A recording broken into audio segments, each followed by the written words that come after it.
Right, I'm going to invite Evee, if she could come up and join me at the front. We're just going to be talking a bit about her walk with God, and just in particular around mental health as well.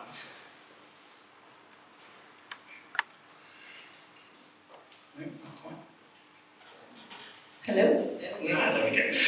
So Evee, obviously, lots of us will know you, some of us may not, so it'd be great if you could just introduce yourself. Sure.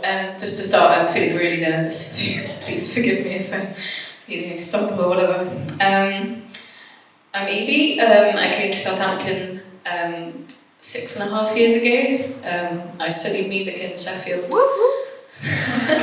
Exactly. I moved down here to work with the Christian Union 2013. Did 1 year with them, and I've been in and out of different workplaces. And then the last 3.5 years I've been fully self-employed as a piano teacher. And you might recognise me, I sometimes lead music, usually at the morning services. And I run the Resound Gospel Choir here as well. You might see me conducting at some Christchurch events like Christmas stuff. So you've had some struggles with mental health, particularly over the last few years. Just wonder if you could tell us a bit about what that's been like and that experience for you. Yeah, so it's quite a long story in some ways. I wasn't sure where to start really when I got asked to do this. During my year with the Christian Union, just after university, I had a really big plan. I thought I knew what I was going to be doing for the rest of my life. I thought, I'm going to be going to China and I'm going to be a missionary. And then through that year, the supervisors that were helping me through that year said they didn't think that was a good idea, and that I needed to talk to someone about my mental health. So I did. I went to a Christian counsellor, for about 6 months. But during that, I was dealing with the idea of my future not looking like I thought it was going to. There was quite a lot of things to go through with that, and realising things in my past that had affected me more than I thought they had. I imagine if any of you have had any experience of mental health, that it's very easy to suppress it for a very long time and to just try and plough on as normal, or even to think that you're okay, and then something will happen and it just, you realise that actually you never really sorted your thoughts through with that. So that was the beginning of my journey, I guess, with it. And actually my parents hadn't really ever come across anyone that they knew who was a sensible, educated person going through counselling. They thought that was quite unusual, so it was a big shock to them as well. Fast forward, when I became fully self-employed, it was quite a big change to my lifestyle. I had a full-time job, I'd had a part-time job and piano taught for a while. So then to suddenly go to just self-employed, suddenly I found that I was on my own a lot. A lot of my day looked very different to what most of your days probably look like. Some of the students might be able to understand, because it's a bit like that if you do an arts degree and you only have a few lectures a week. You know what I mean? You have all day to think, what shall I do with my day? And then you have one lecture or something in the evening. So a lot of my days look a bit like that, to be honest, and to begin with, I didn't know how to fill them, and I was just, I didn't have any teaching till the afternoon maybe, so I had nothing in the morning to get up for, and that led me to a cycle of late nights and late mornings, and maybe not even seeing the morning, or seeing the sunrise before I went to bed, the more you do that, that's not a healthy cycle, and that led to not looking after myself and all the things that go with depression. If you've never been through that, then you don't feel like you're worth looking after. You don't think that brushing your teeth is necessary. You don't think that having a shower is necessary, because who cares anyway? And you just, it rolls on and on and on, and the cycle goes round. So the more you think like that, the less you want to see people, and then the more you stay at home, and then the less people see you, and vicious cycle. And as soon as you start counselling, you find out that the way out of it is to break those cycles. It's if you can tackle the behaviour, then the good feelings come as you start to put in good behaviours. And I went through some counselling, medical counselling, through the psychiatry services here in Southampton. Steps to Wellbeing is excellent. Just coming to terms with it. I had a diagnosis of severe depression and moderate anxiety about 3 years ago. That was when it was at its worst, I think. And actually the period that followed the diagnosis, I think, may be the hardest, because you feel like you almost have a reason to be depressed now, because you have a diagnosis. So it's then hard to get out of it. I started the counselling, and that really helped. I did CBT, which is cognitive behavioural therapy. Is that it? Maybe. There's other things to say, but I just kind of wanted to give you an idea of what it's like. It's not the same for everybody. Everyone experiences it differently, to different extents and different amounts. Some Sundays I'd arrive here at the library and my stomach was churning a bit like it is right now, and I just didn't want to walk in. And it's very easy to just want to turn around and leave. Particularly if you arrive 5 minutes late and it's already started, and you feel like everyone's going to look. But no one does, do they, really? Spiritually, I found it hard to read the Bible. Everything just felt very flat. I didn't feel any emotion when I read it, and I didn't feel any emotion when I sang, and that was a real struggle, because for me music is so important in my life, and usually really stirs up my emotions. And so to be stood in a room singing songs that I used to love and feeling nothing, that was really hard. I couldn't pray on my own. And even when surrounded by people, you can feel really alone.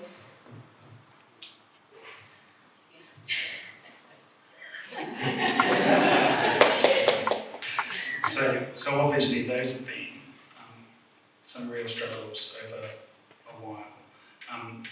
So how has being part of a church family, how has being a Christian believer helped in those times? So I think even when it's hard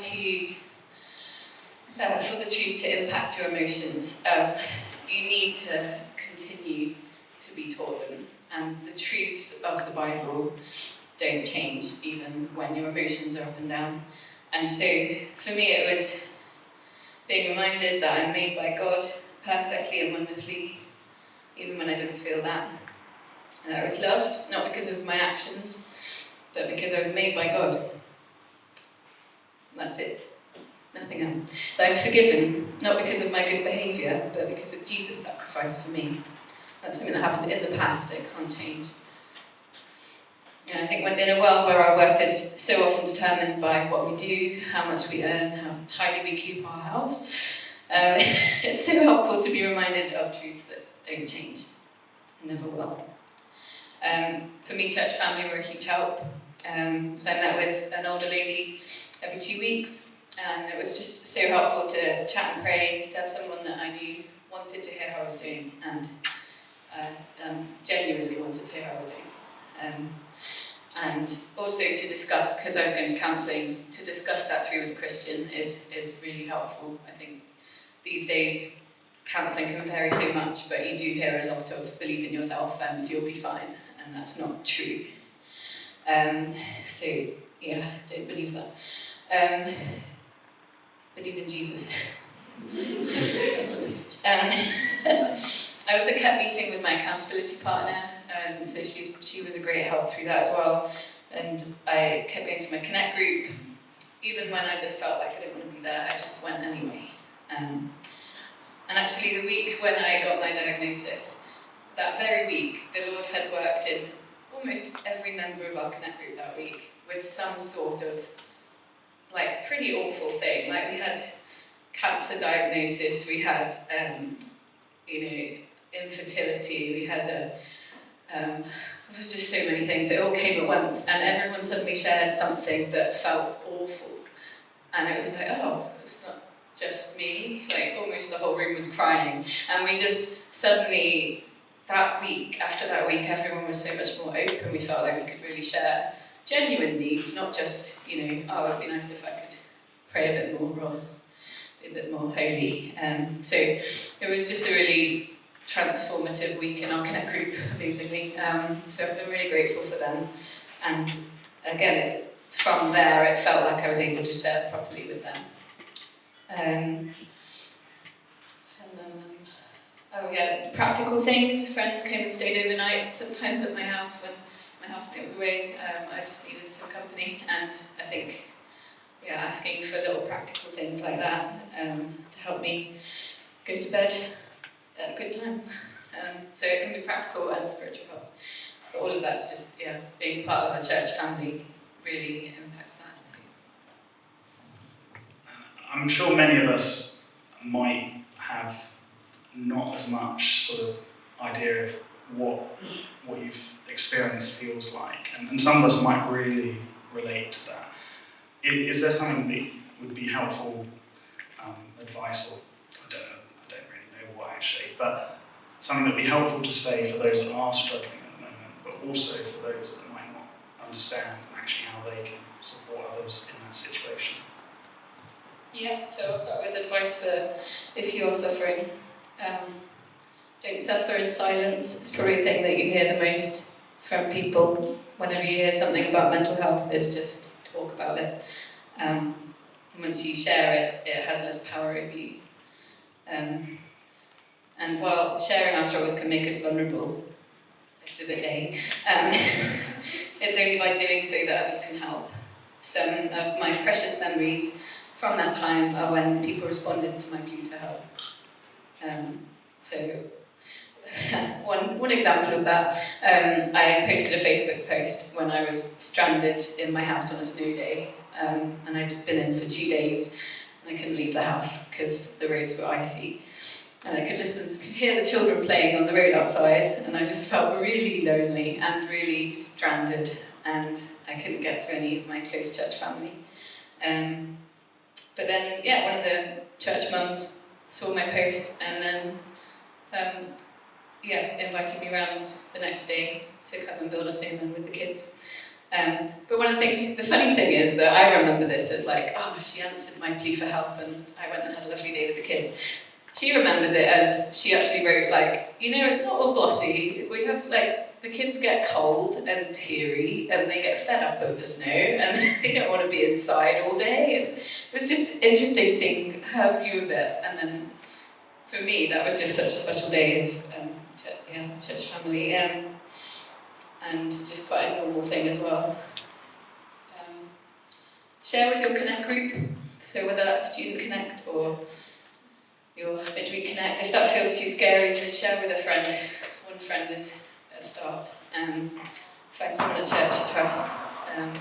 If you don't have someone like that, then just like, I don't know, a person next to you right now, like maybe they're there for a reason.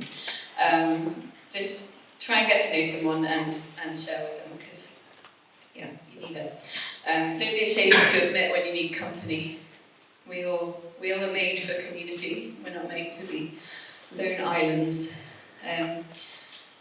Personally, spend time with children. I found that so helpful, because children don't know when you're feeling low. They just don't get it, and they don't spot it, and they don't treat you any differently to when you're happy. They're very unassuming. So don't pull away from church family. Draw nearer to them, because they will help. And then advice for the friend, I guess, is to be that listening ear, to be that person that responds with the invite, to be the person that will sit with them and go and stay overnight in our mattress downstairs. Sorry, Jovi.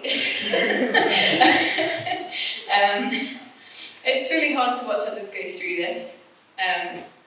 I've done it. I've watched people go through worse depression than mine, and it's really sad. And it's not nice to be watching it, and there's no easy fix. And I think that's helpful to remember when we're being the friend, is that one piece of advice isn't going to solve it, and you're not going to give them the words and then it'll be all right again. It might take a long time. Be willing to meet with low expectations. So sometimes company was just watching something together, or going for a walk and not really wanting to talk, but just being together. When people are struggling, they become very self-absorbed, so it's hard to break out of your own little bubble. You're just always thinking about yourself and how bad your life is, and it can be hard to be the friend, because they might not ask you how you're doing. They might be very complaining a lot, and it might be hard to hang out with them regularly, but don't give up on it, because we're there to be with each other through the good and the bad as family. But it's helpful for people struggling to hear about the world outside of their little bubble, and to just keep being exposed to that. And so, don't be afraid to tell them about the ways that your life is a bit hard at the minute, or things that you're struggling with as well. Invite them outside. Outside is such good therapy, particularly mental illness causes you to be inside a lot, because you hide away. Listen, ask if they'd like to share, don't assume. They might not want to share everything with you. Be willing to hear what they want to share. And then be patient. For a long time they might not be okay, and that's okay. And one of the most helpful things that someone said to me back in my relay year, so right at the beginning of all this, was that it's okay not to be okay, Evie. And that stuck with me. There's a couple of books that I just recommend quickly, mainly for people that are not struggling. Actually, this is more of to read if you've got a friend or you want to understand it more. But D is for Depression. I can't remember the author. It's a great book to understand what depression is and what it isn't. Written by a psychiatrist. And Sci-Fi Side by Ed Welch is also a great one for knowing how to walk alongside someone with a mental illness, and kind of what to say, what not to say. Thank you so much, Evie. That's really, really appreciated for just coming up and actually being willing to say that.